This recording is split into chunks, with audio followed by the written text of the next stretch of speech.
नया IBM 7 हौसला है।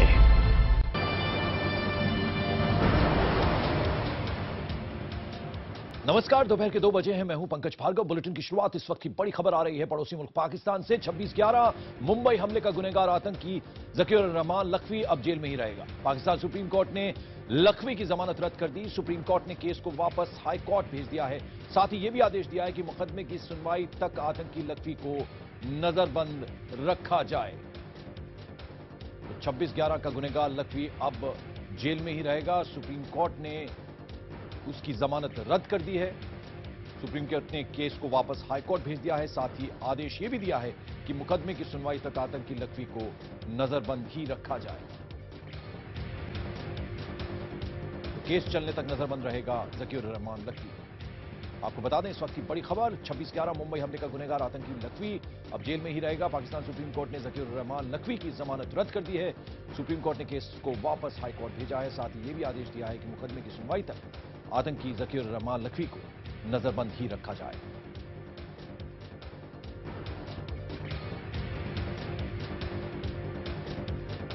तो आपको बता दें इस वक्त की बड़ी खबर आ रही है पड़ोसी मुल्क पाकिस्तान से। 26/11 मुंबई हमले का गुनहगार आतंकी ज़कीर रहमान लखवी अब जेल में ही रहेगा। पाकिस्तान सुप्रीम कोर्ट ने ज़कीर रहमान लखवी की जमानत रद्द कर दी है। सुप्रीम कोर्ट ने केस को वापस हाई कोर्ट भेज दिया। साथ ही यह भी आदेश दिया कि मुकदमे की सुनवाई तक आतंकी लखवी को नजरबंद रखा जाए। जबरदस्त दबाव पाकिस्तान के ऊपर अंतर्राष्ट्रीय कम्युनिटी की तरफ से भी रहता है। भारत ने भी कड़ा एतराज जताया था इससे पहले। और अब जो खबर आ रही है वो ये कि लखवी को अब जेल में ही रहना पड़ेगा। पाकिस्तान सुप्रीम कोर्ट ने ज़कीर रहमान लखवी की जमानत रद्द कर दी है। सुप्रीम कोर्ट ने केस को वापस हाई कोर्ट भेजा है। साथ ही यह भी आदेश दिया है कि मुकदमे की सुनवाई तक आतंकी लखवी को नजरबंद रखा जाए।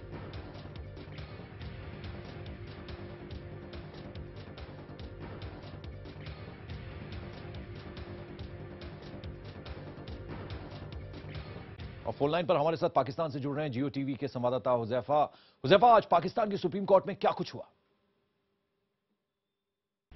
जी, आज वफाक की दरखास्त पर सुप्रीम कोर्ट के 2 रुकनी बेंच ने केस की बाकायदा समाअत शुरू की थी और वफाक हाई कोर्ट के फैसले के खिलाफ आज सुप्रीम कोर्ट में आया था। तो जैसे जवाद ख्वाजा की सरबराही में 2 रुकनी बेंच ने आज रिमार्क्स दिए कि लगता है हाई कोर्ट ने जल्दबाजी में ये फैसला जारी किया है और इसमें वाज़ेह लग रहा है कि वफाक का मौक़िफ़ नहीं सुना गया। वफाक ने भी अपनी दरखास्त में ये मौक़िफ़ अख्तियार किया था कि हाई कोर्ट ने नजरबंदी कलअदम तो करार दे दी मगर हमारा इस अहम मामले पर मौक़िफ़ नहीं सुना। इस पर सुप्रीम कोर्ट ऑफ पाकिस्तान ने आज ना सिर्फ ज़कीर रहमान लखवी की जो नजरबंदी का नोटिफिकेशन था उसे बहाल किया है और high court Islamabad high court का फैसला जो है कलअदम करार देते हुए हाई कोर्ट को हुक्म दिया है कि वो इंतहाई तफसील से दोनों फ्रीकैन के दलाइल सुने और इंतहाई तहम्मुल के साथ केस की दोबारा समाअत जो है 12 जनवरी को शुरू करें और उसके बाद किसी फैसले के ऊपर पहुंचे। तब तक जो है ज़कीर रहमान लखवी जो है उनकी नजरबंदी का जो मामला था वो एज इट इज रहेगा। जो मजिस्ट्रेट ने उनकी नजरबंदी का हुक्म जारी किया था सुप्रीम कोर्ट ने उसको रिस्टोर किया है और आज बाकायदा तौर पर वफाक की जानिब से अटॉर्नी जनरल ने जो मौक़िफ़ अख्तियार किया था उसको सुना गया है और वफाक ने ये भी कहा है कि हम हाई कोर्ट में बाकायदा तौर पर इस मुकदमे को लड़ेंगे और इस बात को स्टैब्लिश करने की कोशिश करेंगे कि ज़कीर रहमान लखवी की नजरबंदी इंतहाई अहम मामला है। जी, और हमारे साथ इस वक्त Geo TV Islamabad bureau chief Rana Jawwad phoneline पर जुड़ रहे हैं। राणा जव्वाद साहब, आपसे जानना चाहेंगे, सुप्रीम कोर्ट ने जमानत रद्द कर दी है, यानी अब अगले आदेश तक जेल में ही रहना होगा ज़कीर रहमान लखवी को। किस तरह से देखें इस खबर को? देखिए, इसके अलावा वो वैसे भी 14 जनवरी तक तो जेल में ही है। उसके खिलाफ एक अगवा का मुकदमा गवर्नमेंट ऑफ पाकिस्तान ने दर्ज किया था जब 29 दिसंबर को उसको रिहा करने का हुक्म दिया गया था। तो उस मुकदमे में वो ऑलरेडी 14 जनवरी तक जेल के अंदर है और अब ये सुप्रीम कोर्ट ने भी दोबारा से हुकूमत के हक में फैसला दिया है कि इसकी जो नजरबंदी खत्म की गई थी मेंटेनेंस पब्लिक ऑर्डर के तहत वो गलत हुई थी। तो देखिए, अदालत के हवाले से तो हुकूमत को स्पेस मिल गई है। अब मसला ये आएगा कि जो कल हाई कोर्ट में जो FIA फेडरल इन्वेस्टिगेशन एजेंसी उसने दोबारा से जो उसकी पहली बेल हुई थी 8 दिसंबर को उसके खिलाफ जो है वो दरख्वास्त की समाअत जो थी कल हाई कोर्ट ने शुरू की थी और उसमें जो हाई कोर्ट के जो जज थे उन्होंने पूछा FIA से कि 5 साल हो गए इस मुकदमे को, आखिरकार आप ट्रायल को इख्तिताम पे कंक्लूड क्यों नहीं करते हैं। और ये वो नुक्ता है जिसके ऊपर मेरा ख्याल है कि हुकूमत को अब तेजी दिखानी पड़ेगी क्योंकि 5 साल से एक ट्रायल अगर चल रहा है मुकम्मल नहीं हुआ, उसकी जो भी रीजन है, चाहे वो हिंदुस्तान की वजह से है चाहे वो पाकिस्तान के हालात की वजह से है, अगर वो नहीं हुआ तो अदालतें उसके हवाले से फिर एक लीनियंट व्यू लेना शुरू कर देंगी। तो अब चूंकि 2 केसेस मुख्तलिफ जगहों पे चल पड़े हैं, एक तो ये है कि जो FIA प्रोसिक्यूशन ने जो अपना केस मुकदमा पेश किया हाई कोर्ट में कि जी इसकी जमानत जो खारिज की गई थी इंसदाद दहशतगर्दी की अदालत से वो गलत की गई थी, उस पर जो हाई कोर्ट के रिमार्क्स आए हैं वो इंटरेस्टिंग है कि वो कह रहे हैं कि आप बताएं कि आपने 5 साल से इस मुकदमे को ट्रायल कंक्लूड क्यों नहीं किया अभी तक। और ये मुकदमा चलेगा और उसके अलावा ये 12 जनवरी को जब ये दोबारा कोर्ट सुनेगी कि इसको नजरबंदी के जो मेंटेनेंस ऑफ पब्लिक ऑर्डर के तहत किया गया था, तो उसमें वफाक का मौकफ क्या होगा कि क्यों इसको MPO के तहत इससे क्या खतरा है माशरे को, पाकिस्तान की सोसाइटी को, कि आपने इसको मेंटेनेंस पब्लिक ऑर्डर में बंद कर दिया। आपको पता है कि लक्ष्मी के वकील जो है वो इस बात पे शोर मचा रहे हैं कि उनका जो मौकल है उसको इसलिए नहीं छोड़ा जा रहा कि उस पर हिंदुस्तान का प्रेशर है।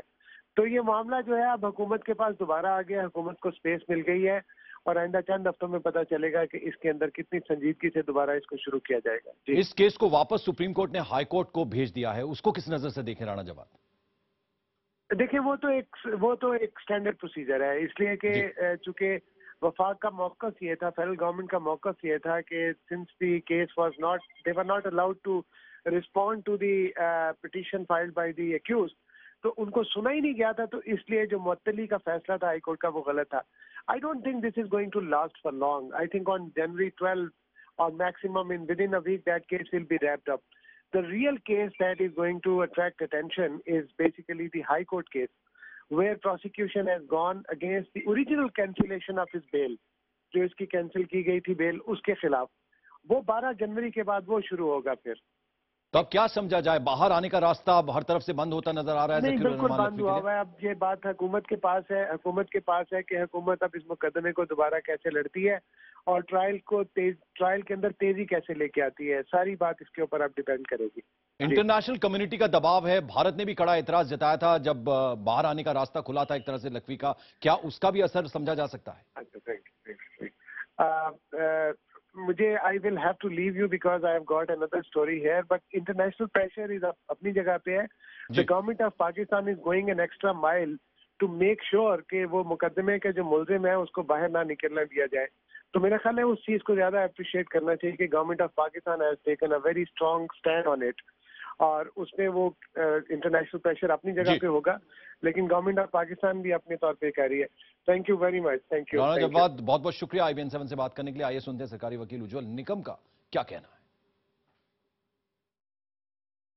देखिए, आज तो लक्ष्मी के हक में बेल है, लेकिन उसकी जेल से रिहाई रोकने के लिए पाकिस्तान सरकार ने 3 महीने की उसको पब्लिक मेंटेनेंस ऑर्डर के तहत उसको डिटेंशन ऑर्डर पास की थी, और उस ऑर्डर को पाकिस्तान के लाहौर हाई कोर्ट ने स्टे करवा दिया था।